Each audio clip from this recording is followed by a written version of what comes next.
चार द्विकपाल चारी दिशेचे येतात आणि त्यांना पात्र देतात. सोन्याचं तथागत स्वीकारत नाही, नंतर चांदीचं ते पण पात्र ते स्वीकारत नाही. मग ते समजून जातात. स्वागत आहे आपल्या सर्वांचं. हे बुद्धा टीचिंग चॅनल आहे.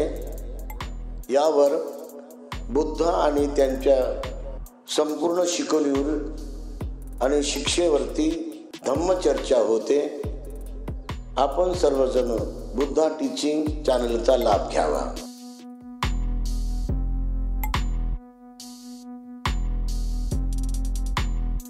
सुखो बुद्धानुपादो सुखासधम्मदेशना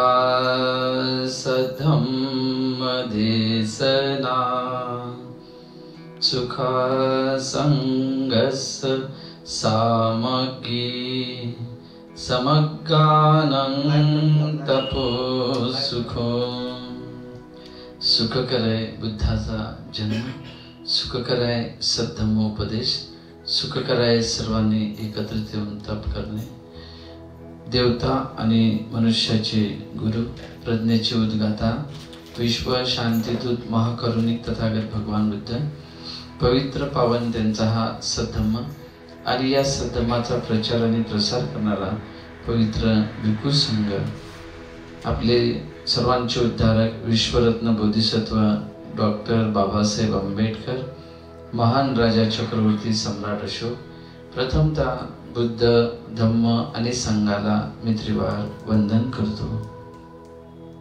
आज पूजनीय भिक्खू डॉक्टर SR नवंस महास्तवीर भंतेजीचा 26वा वर्षावास पूर्ण होत आहे आणि ऑनलाईन 15वी धम्म परिषद त्या निमित्ताने उपस्थित भिक्खू संघामध्ये ज्येष्ठ पूजनीय डॉक्टर इंदवंसजी महास्तवीर भंतेजीला सुद्धा मी त्रिवार वंदन करतो.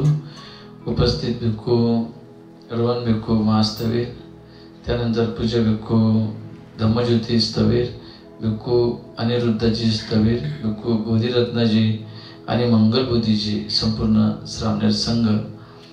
तर प्रियजनो, आज ऑनलाईन धम्म परिषदेच्या निमित्ताने उपस्थित बौद्ध उपासक उपासिका, तर मी आपल्याला भगवान बुद्धाच्या भिक्षा पात्राविषयी थोडंसं सांगणार आहे. त्यानंतर मी निघून जात आहे माझ्या नियोजित कार्यक्रमाला. तर जेव्हा सिद्धार्थ गौतमाचा जन्म झाला बाळ बोधिसत्व म्हणून, तर जेव्हा जन्म हा लुंबिनी वनामध्ये झाला, आपण इथपर्यंत वाचलेलं आहे किंवा ऐकलेलं आहे. तर त्या बाळाने किंवा त्याच्या अगोदर सिद्धार्थ गौतमाने समजा आईच्या कुशीत जन्म घेतला, तेव्हाच्या गोष्टी सर्व ठरत असतात. निसर्गामध्ये निसर्ग सर्क्युलेट करत असते आणि स्टेबल करत असते. तर बाळ जेव्हा बोधिसत्व म्हणून या पृथ्वी तलावावर त्याचं पहिलं पाऊल जे जमिनीवर पडलं, तर ते पाऊल जमिनीवर पडलं नव्हतं. तर ब्रह्माने सोन्याच्या पात्रामध्ये त्या बोधिसत्वाला झेललं, त्यानंतर जमिनीवर पहिलं पाऊल पडलं. तर त्यांनी 7 पाऊल ते चाललेलं आहे. तर 7 पाऊल जमिनीवर न पडता ते कमळाचे फुलं उगवत गेले आणि त्या कमळाच्या फुलावर ते एक एक पाऊल टाकत गेलं. तेव्हा त्यांनी असंही म्हटलं, म्हणजे सिंहनाद केला की हा माझा या पृथ्वीवर शेवटचा जन्म आहे. असं बोट वर केलेलं आहे बघा. जर तुम्ही लुंबिनी वनात गेलात तर तुम्हाला ते बोधिसत्वाची मूर्ती दिसेल आजही. तर पहिलं पात्र ते आहे सोन्याचं, की ज्या सोन्याच्या पात्रात ब्रह्माने त्या बाळाला झेललेलं आहे. त्यानंतर 29व्या वर्षी ग्रहत्याग केला, कपिलवस्तू नगरीला सोडलं. मग त्यांनी संन्यासी हे वस्त्र धारण केले. मग त्यांच्याकडे तर पात्र पण नव्हतं, काहीच नाही. तेव्हा त्यांनी आपला लाडका घोडा कंथक सेवक छन्न अनुमा नदी पार केल्यानंतर पलीकडल्या तीरी जेव्हा ते जातात आणि स्वतःच्या तलवारीने बोधिसत्व ते केस कापतो आपल्या डोक्याची. आपल्याला असं वाटते की भगवान बुद्धाच्या डोक्यावर नेमकं असं काय आहे, कारण त्यांचे केस घुंगराळे होतेच. पण जेव्हा ते पूर्ण केस कापतात तर ते केस असे वर फेकतात आकाशाकडे, तेव्हा इंद्र सुद्धा त्या केसाला सोन्याच्या पात्रामध्येच पकडतो, ते केस पुन्हा जमिनीवर येत नाहीत.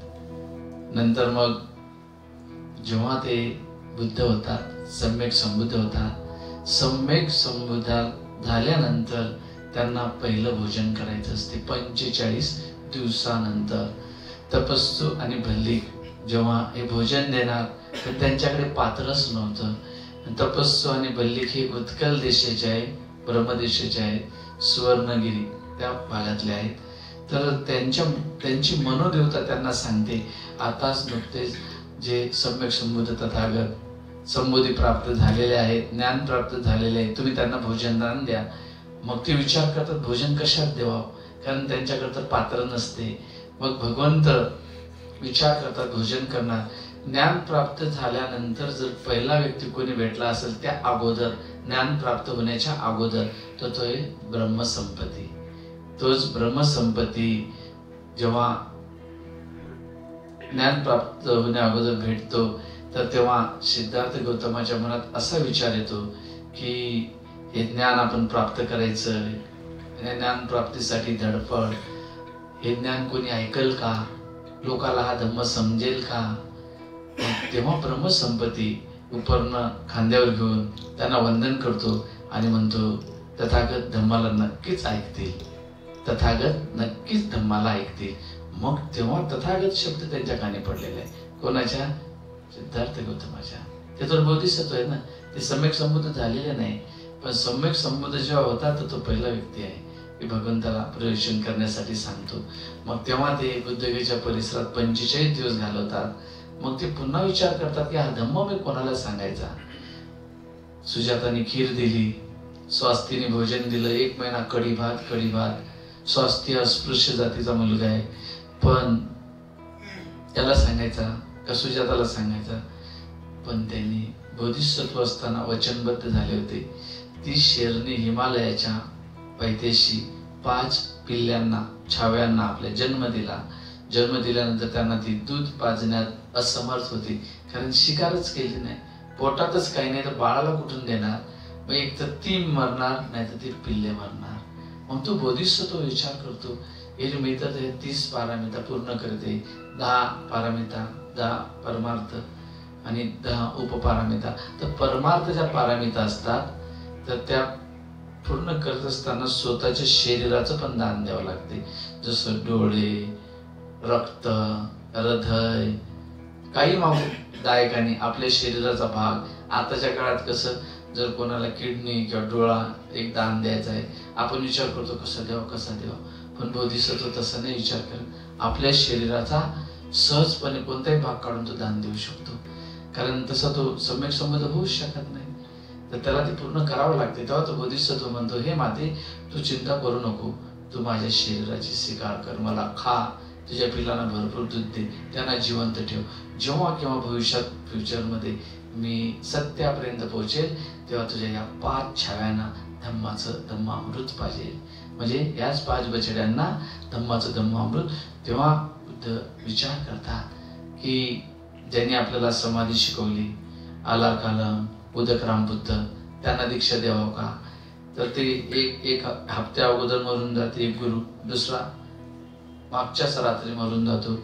मग ते विचार करतात की नाही, ते पंचवर्गीय जे आपल्या सोबत होते त्यांनाच देऊ. ते सारनाथला असतात, ते बघतात आपल्या अतिनील नेत्राने, दिव्य दृष्टीने ते कुठे आहेत, तर ते असतात सारनाथच्या परिसरामध्ये. तर मग ते आपल्या बलाने ओळखतात त्या शेरणीचे, त्या मातेचे हे 5 पिल्ले आहेत आणि यांनाच मी धम्मोपदेश देईल. पण तिकडे जात असताना मग पहिलं भोजन तपस्सू भल्लिक देणार. तर तेव्हा भगवंताकडे पात्र नसते, 4 द्विकपाल 4 दिशेचे येतात आणि त्यांना पात्र देतात. सोन्याचं तथागत स्वीकारत नाही, नंतर चांदीचं ते पण पात्र ते स्वीकारत नाही. मग ते समजून जातात तथागताने धातूचं पात्र स्वीकारलेलं नाही, मग आपण पाषाणाचं पात्र देऊया, दगडाचं. मग त्यांनी दगडाचं पात्र दिलं, पण ते आपापल्या क्षमतेनुसार कनिष्ठ, ज्येष्ठ, सर्वात श्रेष्ठ अशा त्यांच्या पदव्यानुसार ते छोटं मोठं मोठं अजून सर्वात मोठं असं पात्र देतात आणि मग ते तथागत 4 पात्र स्वीकारतात. एक पात्र दुसऱ्या तिसरं चौथं एकमेकात आकारानुसार टाकतात आणि सर्वात छोटं पात्र वर ठेवतात आणि त्या पात्रामध्ये ते भोजन स्वीकारतात. लाडू, मठ्ठा आणि भात आणि मऊळ म्हणजे मध हे असं भोजन स्वीकारतात आणि त्यांना भोजन केल्यानंतर आशीर्वाद देताना आपल्या डोक्यामध्ये असा हात घालतात. थोडेसे केस डोक्यातले काढतात थोडेसे आणि त्यांच्या हातावर टेकवतात म्हणजे आशीर्वाद त्यांना देतात. त्यांना धम्मोपदेश देत नाहीत ते, कारण की धम्मोपदेश पंचवर्गीयांना द्यायचा आहे. तर आजही बर्मा देशामध्ये जर तुम्ही गेलात शतोगन पॅगोडा आहे. आमचे धम्मज्योती भंतेजी जातात, त्यांना माहिती आहे तिकडचं बरंचसं. तर शतोगन पॅगोडामध्ये ती केस धातू म्हणून आजही पूजा केली जाते. तर ते पहिले पात्र कोणते? पाषाणाचे. नंतर मग भगवंतानी 45 वर्षे उभ्या आयुष्यामध्ये भिक्षाटन केलं, पायी पायी प्रवास केलेला आहे. तर त्यांना वेगवेगळे पात्र मिळत गेले. मग जसं की आज इंग्लंडच्या म्युझियम मध्ये ते लोखंडाचं आहे, धातूचं आहे आणि लद्दाखला जे पूजन केलं जातं ते मातीचं आहे, आजही आहे. आणि भगवंताचं पात्र भगवंतानी शेवटचा वर्षवास वैशाली या ठिकाणी केला तेव्हा वैशालीच्या लिच्छवीने त्यांना पात्र दिलं. ते पात्र त्यांनी मग आठवण म्हणून त्यांनाच तिथंच ठेवलं, वापस केलं, म्हणजे सोबत नेलं नाही त्यांनी कुशीनाराला. तर ते पात्र बरेच दिवस वैशालीला होतं. वैशालीवरून मग ते गांधार देशामध्ये गेलं, पेशावर पाकिस्तान तिथे गेलं, तिथून समजा आजूबाजूचे देश आहे तिथे गेलं आणि तिथून मग ते पुन्हा वापस लंकाद्वीप तिथे गेलं. लंकेद्वीपातून तिथून ते जम्बूद्वीप म्हणजे भारतात आलं, मध्य देश म्हणजे बिहार प्रांत तिथे आलं आणि तिथून मग ते पात्र पुन्हा आज 1938 साली ब्रिटिशांचं शासन भारतावर होतं तेव्हा ते पात्र अफगाणिस्तानला नेलं. ते आजही म्युझियम मध्ये आहे आजही. मग जेव्हा 218 वर्षानंतर तथागतांच्या नंतर सम्राट अशोक जन्माला येतात. सम्राट अशोक जेव्हा कलिंगचं युद्ध करतात, बौद्ध बनतात आणि बौद्ध बनल्यानंतर मग ते धम्माचा प्रचार करण्याच्या उद्देशाने ते विचार करतात एवढी संपत्ती आहे, एवढे माणसं आहेत आपल्याकडे, मग हे कामी लावले पाहिजे काही ना काही. आपल्या गुरुला मोगली बुद्ध 30 महास्तवीरांना ते विचारतात की भगवान तथागत बुद्धाचे एकूण उपदेश किती? मग ते म्हणतात भगवंताचे 84,000 धम्मस्कंद सुत्त आहेत, म्हणजे 84,000 सुत्त उपदेश आहेत. 82,000 तथागतांनी सांगितले, 2,000 अरंत शिष्याने सांगितले, एकूण 84. तर मग ते म्हणतात ठीक आहे 84,000 आहे, एका सुत्त स्कंदावर मी एक चैत्य स्तूप बनवेल असं राजा अशोक म्हणतो. आणि त्याच्यामध्ये मग भगवंत महापरिनिर्वाणाला गेल्यानंतर जे 8 स्तूप मेन आहेत, 8 जसं की वैशाली लिच्छवी त्यांनी स्तूप बनवला, कपिलवस्तूंचे शाक्य किंवा पिपलवनाचे मोर्ये किंवा मग रामग्रामचे कोलिये, त्यानंतर राजा अजातशत्रू आणि श्रावस्तीचा राजा त्यावेळेस जो असेल प्रसेनजित राजानंतर त्याचा मुलगा विडोडूब असू शकतो किंवा दुसरा अजून कोणी असू शकतो. तर विडोडूब पर्यंत माहिती आहे. तर प्रत्येक म्हणजे तेव्हा 16 जनपद होते, त्यापैकी मेन 8 राज्य मेन होते मोठे मोठे. मग काही त्यांच्या अधीन होते आणि जो द्रोण होता, द्रोण ज्याने ते अस्थि धातू वाटले तर त्यांनी ते पात्र स्वतःकडे घेतलं. 9वा स्तूप त्याच्यावर आणि वेटद्वीपचे जे ब्राह्मण म्हणजे शेवटचे जे आले पिपलीवनाचे मोरे त्यांना काहीच सापडलं नाही, म्हणजे धातू त्यांच्या ईशावर आले नाही. ते म्हटले तथागतांना इथं जागलं ना म्हणजे ते काही ना काही कण असतील, ती माती अशी जमा केली. चंदनाच्या लाकडावर जेव्हा त्यांना जाळण्यात आलं तर ते काही ना काही कोळशाच्या स्वरूपात मग तो स्तूप कोळशावर बनवलेला आहे. म्हणून एकूण टोटल 10 स्तूप. रामग्रामचे जे ओली आहे तर तो स्तूप राजा अशोक उकलायला गेला, तो त्रिभुज प्रदेश गंगा नदीचा आहे. म्हणजे नदीच्या पात्रामध्ये 2 भाग होतात, एक पात्र म्हणजे पलीकडनं वाहते आणि एक दुसरीकडनं मध्ये जमिनीचा भाग आहे. तर तिथे तो स्तूप तिथे गंगा नदीतला किंवा मग बाजूलाच बंगालचा उपसागर आहे, तर त्या सागरातील तो जो नागराज आहे त्याचं प्रोटेक्शन करत आहे. तर त्यांनी तो स्तूप म्हणजे उघडू दिला नाही. राजा अशोक एवढंही म्हटला की जर देवता लोकांची इच्छा नसेल, नागराजांची इच्छा नसेल तर मी त्या स्तूपाला हात लावत नाही. तर बाकी सगळे स्तूप त्यांनी उघडले आणि त्याचे ते छोटे छोटे धातू केले.